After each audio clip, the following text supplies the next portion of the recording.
लागेल, कारण धनंजय मुंडे साहेबांना हजारो असे त्यांचे मित्र आहेत, त्यांच्यावर जीवापाड प्रेम करणारे आहेत. तेच मी सर्वप्रथम सांगितलं की आम्हाला फक्त धनंजय देशमुखांना, आपले संतोष देशमुखांना या न्याय पाहिजे. याच्यासाठी धनंजय मुंडे साहेबांचा कुठलाही कार्यकर्ता आम्ही आज बोलत नाहीत आणि ते न्याय आपल्याला न्याय व्यवस्थेकडून घ्यायचा असल्या कारणाने अशा प्रकारच्या सनसनाट्या आम्हाला निर्माण करायच्या नाहीत. नाहीतर आम्हालाही बोलता येतं, सुरेश दसांबद्दल बोलता येतं, जे कोणी बोलतेत. आज सुरेश दस किती धुतल्या तांदळाचे आहे ते दिसतंयच आपल्याला, कारण त्यांचा खोक्या आज बाहेर पडलेला आहे. आणि या खोक्याचा आका कोण आहे? कारण ते स्वतःच म्हणतात की की हा तो एक साधा कार्यकर्ता आहे. आणि असा साधा कार्यकर्ता जर 200 मोरं हरणं कापून खातो, मग याच्या मागं हा सुरेश दस नसतील एक हे कुठं सांगता येईल. आणि ह्याच्यामध्ये सुरेश दस 100% आहेत आणि त्यांना सुद्धा याच्यामध्ये आरोपी केलं पाहिजे, ही बी माझी या ठिकाणी मागणी राहणार आहे.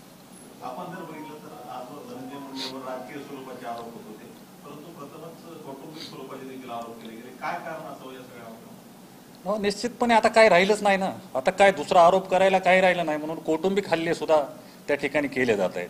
पण कुठवर सहन करायचं? एक सहनशक्तीची पण एक मर्यादा असते. ज्या गोष्टीमध्ये कुठल्याही गोष्टीचं तथ्य नाही, प्रत्येक गोष्टीला कुठला आधार नाही, माध्यमांसमोर यायचं, कुठलाही बेछूट आरोप करत सुटायचं, त्याला काही अर्थच नाही ना. म्हणूनच आज कुटुंबावर आल्यामुळं कुटुंबातर्फे कोणीतरी बोललं पाहिजे, यासाठी मी या